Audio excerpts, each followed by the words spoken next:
Hi there, and welcome to the Global Real Estate and Entrepreneurship Podcast. This is Nicole Forrester, real estate broker with EXP and financial planner. And I am so excited today to introduce you to my referral partner, my preferred partner in real estate in the Edmonton, Canada area, Janay Crowe. Welcome, Janay. Hi, thank you so much for having me. It's an honor to be here for sure. Oh, thanks so much. So I really wanted to connect with you. We are part of the one of the fastest growing groups, the Wolfpack, in Absolutely. the number one independent brokerage in the world. And we were number one producers by transaction last year at EXP, Yes. and 90,000 agents globally, which is fantastic. And at the Wolfpack, we're 3,400 globally.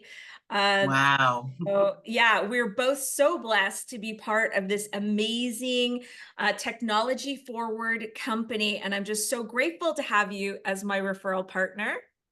Yes, happy to be. And recently we've done business together, and what a benefit it has been Yeah. to be able to warm connect my clients into the hands of realtors around the world, but especially across Canada. Can we talk a little bit, Janay? Yeah. I know you have a background in marketing at university as well as social science, and that's near and dear to my heart. Can you talk to me a little bit about your journey in real estate and your background? For sure. Yeah, no, for sure. So I recently started out in real estate in 2021. That's when I was officially licensed. However, I've had a passion for it since I was a young woman, young girl, if that. I don't know if you can remember like trading spaces and all of that on TLC. I was always like, oh, I'm going to be, doing stuff like that. And it was just something that I really aligned with. Probably just some of my background, my growing up, right? And that forever wanting to connect to a home. And yeah, because we moved around a lot. And so I'm no stranger to new homes. Every, year or so, my dad for work we would move around quite a bit, following him around for work.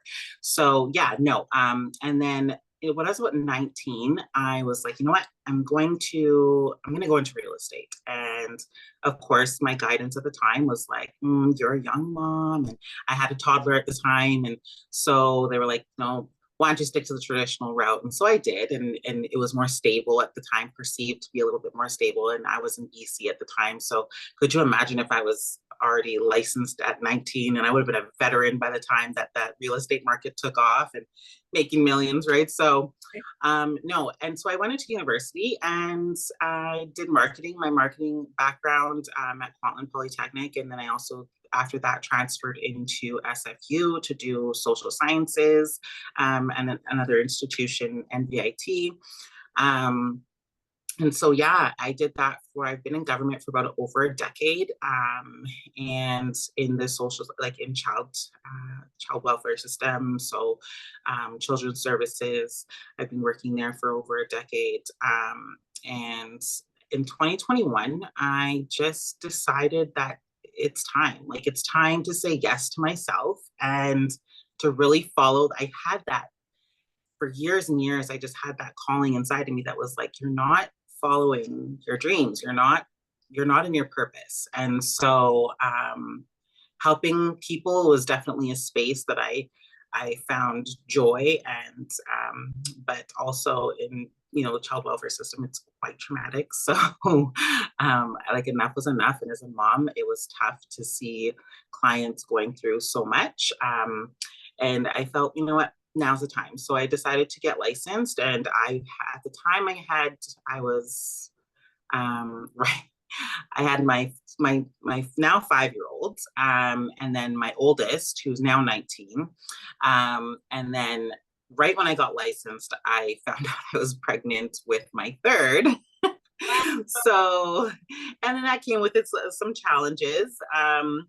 But I trudged through and I finished up my licensing. I I was studying, well, nursing and driving kids to school and soccer and all kinds of things. And yeah, so now fast forward, I've got four beautiful girls, and my husband is uber supportive of my career in real estate. And I'm able to kind of redirect that passion for helping others into finding homes, or whether it's downsizing, upsizing, first-time home buyers, you name it. Like I've done it all. So yeah, I'm really it feels more genuine, it feels more authentic to who I am. Is And it's such an amazing thing. So I too am a mother of girls. So God bless you, the mother of four beautiful girls. That's so exciting. And I am the mother of two beautiful girls. And it's amazing how real estate has been a great emancipator. for sure. Not to mention, there's a global real estate company that's connected us, and also the Wolfpack, but this adoption of Yeah, technology. And I can remember, so I've been in real estate now for 13 years as a full-time realtor. But what really emancipated me, I mean, at that, I was a stockbroker with McLeod prior to amazing. having my children. And I really wanted to spend time with them. I wanted more flexibility. I had gone Abs- into real estate. But 13 years ago, the technology of sharing data on our phones is what really emancipated me and allowed me to do deals in the playground. So I had, Brooke, my youngest, who was called Flash. She would run off and she'd be running around the playground. My other daughter would be in the kindergarten, sort of like pen, where they pen them in. And I'd be doing big bars on the phone in the playground. yes. I met mothers there. I met clients there. I recruited, I was a broker and a managing broker at a Century 21 for 6 years. And I recruited agents from the playground. So I very much can connect to you Yes, as far as, how real estate can be this holistic profession that can really help you dive into entrepreneurship. There is no floor, but there's also no ceiling. You are exactly. your Yeah, own engine. And then now, the Wolfpack and EXP has helped put that on steroids for us, because we've got this hasn't it? duplication, right, with social media. Yeah, At Mike Sherrard, who's a social media master, and Connor, who's also a mindset master, a property investor, and meeting in the cloud. You've got a sleeping baby where you are, right? We're doing this podcast under this baby's nose. yeah, exactly. So, it's such a great liberator. Do you want to talk to me a little bit about, your involvement in the Wolfpack and EXP and your experience with that? Absolutely. Yeah, no, I think that EXP has really just transformed the way that I even do my business. And it's allowed me to really leverage social media. And I have to admit, there's so much to learn in that space. And it can be intimidating, but I think it really transforms the way that you have the ability to reach so many people, really from your phone. You can do it anywhere, like you said earlier, right? Like you're transacting deals in the playground with your kids, right? And I'm doing the same thing, like while whether it be nursing my little one, or running in between gymnastics practice and things like that. So yeah, and it also has really helped me make connections with agents from all over the place, like yourself, Nicole, you and I connecting, and having that ability to, and the exposure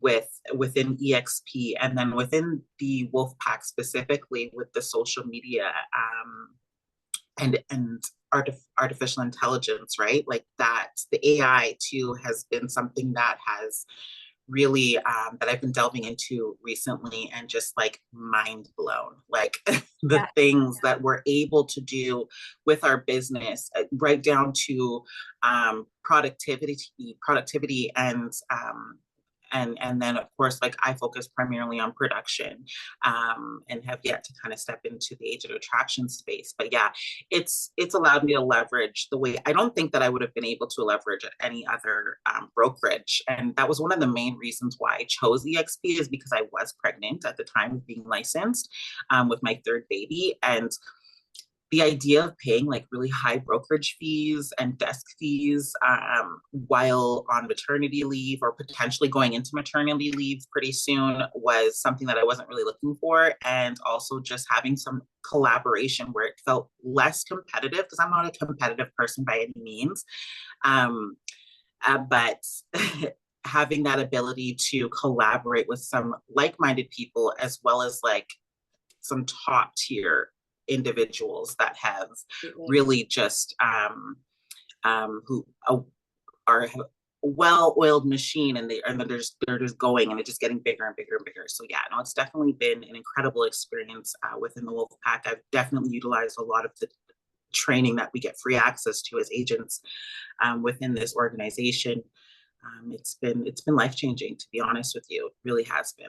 Absolutely. And the level of collaboration, number one, from the model, so that, it used to be big producers in an office were not going to give you their tips and tricks because they were getting no money from it.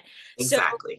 So, this whole model that Glenn Sanford, our founder, who was an agent, came up with is really created these altruistic sharks, because everybody gets rewarded for helping everyone in your downline do better. And Mike Sherrard, being our number one Canadian leader, a background as a engineer, and giving us for free all the cheat notes to social media. And what a liberator for marginalized groups like females who, are just perpetuating the species by bringing up the next generation, by the way, that we can use these modules, in between nursing, in between picking up the kids, that we can plug into these phone calls that we have on a weekly basis to hear what these high producers are doing in local markets, to see how we can adapt that to our lives. And it really like cuts through, like when you talk about AI, I too use a fair amount of ChatGPT and AI. And you know why? Because that group has plugged me into the easiest points for me to go and use and adopt quickly, so that I don't have to learn the whole thing. I just do the high level that applies to me. They're always giving us those cheat notes that women need to like get to the quick of what we can use, because let's face facts, we got a lot of balls in the air between toddlers and partners and swimming lessons and everything else, plus servicing our clients and growing a business. So it's really been such a game changer. So talking about, sort of marginalized groups and your championing of in your former career in government, we relate on other levels as well. We're both biracial Canadians. My background, my parents met in Toronto 56 years ago. My mother's an East Indian from Guyana who's an immigrant. My dad was a white Canadian. And even though Toronto is a multicultural hub, sort of globally and in Canada, at that time, everybody was sticking to themselves. Biracialism wasn't popular. There was like me and my brother in this school and maybe two other biracial kids, even in the most ethnic type of areas. I don't know why balloons are coming up. In the most, they're giving me congratulations for that. Even in the most sort of ethnic part of Toronto at those times, there were ethnic people, but not mixed ethnicities. So I know that you identify as Afro-Indigenous and you're a real champion. Talk to me a little bit about how you've incorporated that in your business and how you're using that going forward. Absolutely. Yeah, no, for sure. That's a really great question. I think for me as an Afro-Indigenous woman and raising Afro-Indigenous children, I think it's uber important for us to have that financial literacy for one. And then also to have the opportunity of homeownership, which isn't something that is propelled in within the community. Growing up in the background, like we didn't have very much. My parents, my father is Jamaican and my mother is Indigenous, Cree Indigenous to be specific. And so, and then she remarried when I was about 3. And so I grew up in a predominantly Indigenous household. And like my parents didn't own their home. My parents never owned a home together. And so that wasn't something that was brought to our attention that we even knew was within grasp, right? Was even, so I think that is one of the main factors and one of the main elements that kind of propels me forward in my career, and in real estate. Is my main focus and goal is providing, even just showing that it's attainable, right? Like that it's even within reach, that you could own a home. And so like, let's open some doors, like literally, to those communities. Like my father, he didn't buy his first home until he was in his 60s.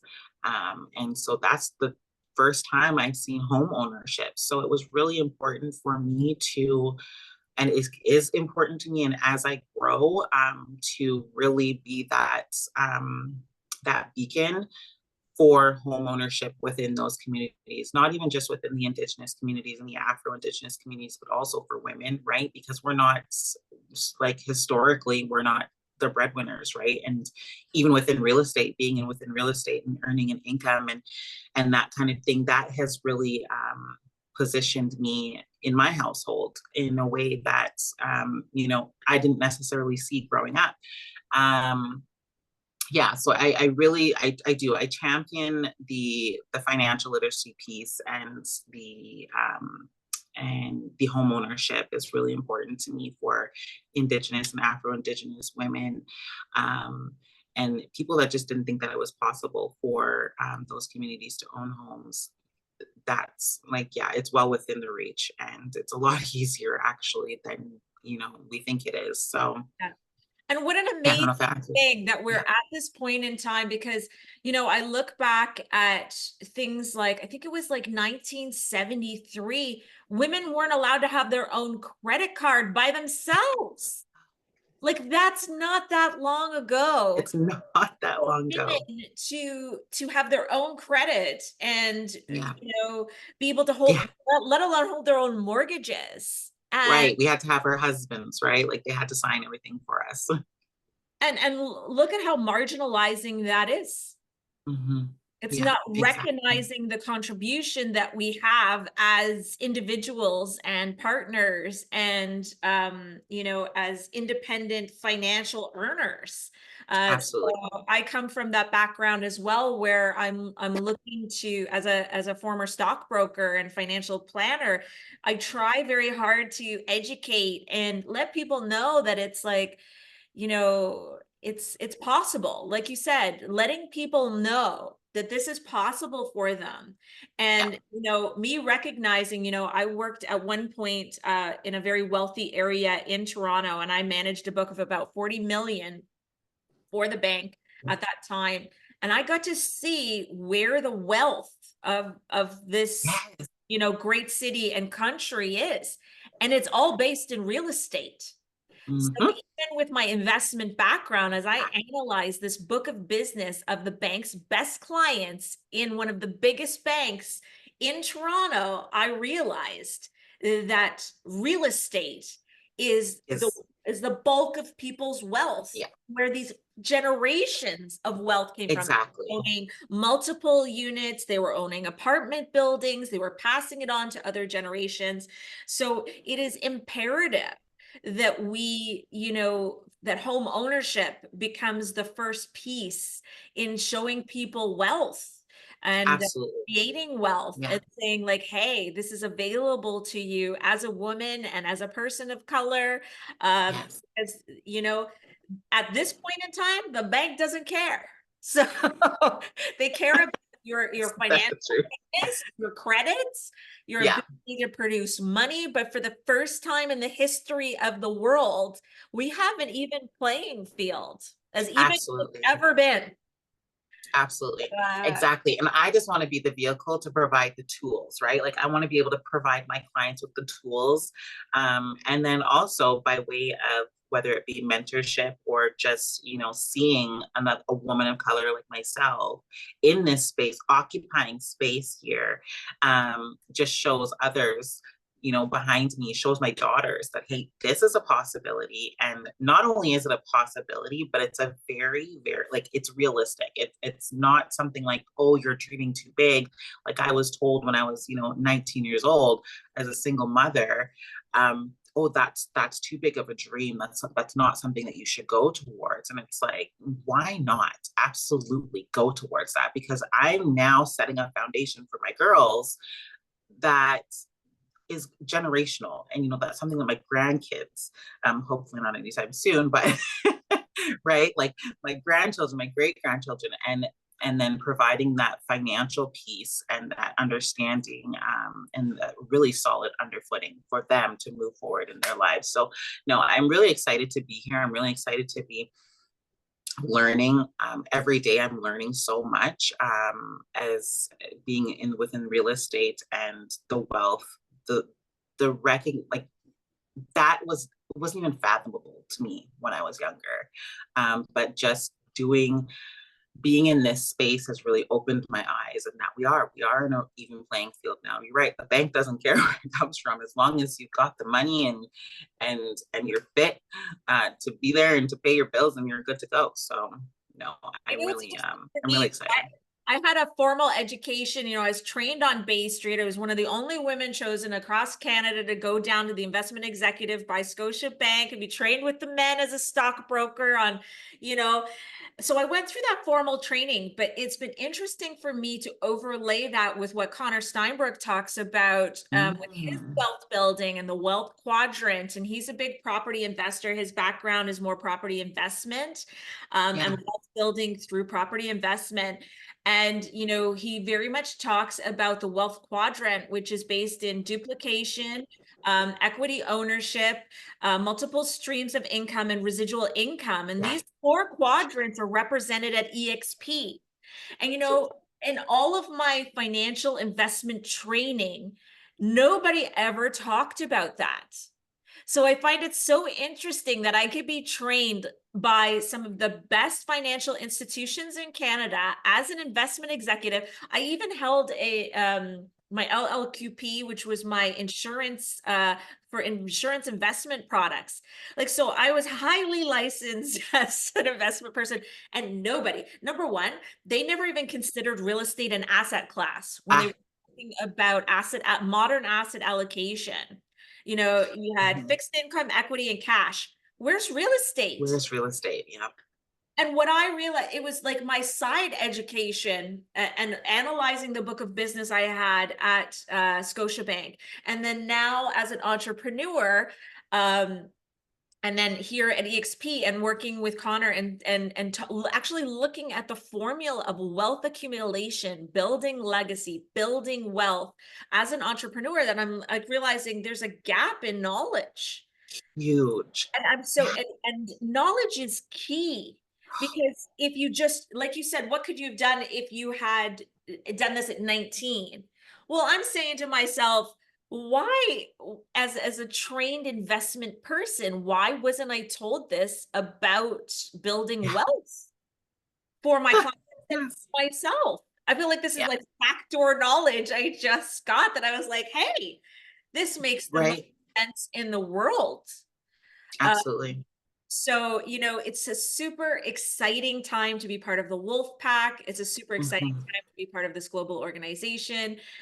To talk a little bit more about real estate at this point, I know in Ontario, we have a lot of investment, real estate leaving because of what's going on with our landlord tenant board, and things of that nature. And people are exploring all the time, outside of Ontario, but still within Canada, for their investment dollars. Can you talk to us a little bit more about what's going on in Edmonton and your local Mhm. market?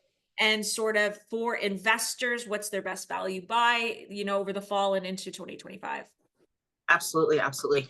Yeah, no. So, I mean, like you said, you have a lot of investors that are moving out west, right? As for their investment opportunities, and we're obviously seeing that impact. I think it kind of started out where in Calgary, like house prices are now 20% more than what they are here. So obviously Edmonton would be the place where you want to spend your money um, in real estate. So we've definitely seen an influx. There's been a lot of like, I think even right now, like we are seeing kind of like a different climate out there. There's a lot more. We usually tend to slow down around this time. There's no, it's like pedal to the metal. There's no breaking. We've got a lot of investors from Vancouver as well as out in Toronto. I actually am working well with the client right now from out east and looking for their investment property as well as offloading some things from their portfolio. So I think it's going to be a little bit of a different climate out here, and we're expected to see even more influx in those properties, especially detached homes and condos. Of course, I think that that's always going to be a great value buy out here, as it would be in Toronto. So yeah, that's kind of where I'm seeing it towards it going. It's only going up. I think we're definitely going to see that surge in the detached home prices kind of go up as we get into 2025. Yeah, Yeah, I mean, definitely. I mean, the Bank of Canada, we're all, that's across Canada. We are yeah, expecting them to lower that rate September 4th. And the yeah, long projection over the next year and a half is that they're going to be bringing that down significantly. I yeah, love that you highlighted that you're generally about 20% less in price than your neighbor yes, out west. So Edmonton absolutely is the place for you to consider for your investment dollars at this point in time.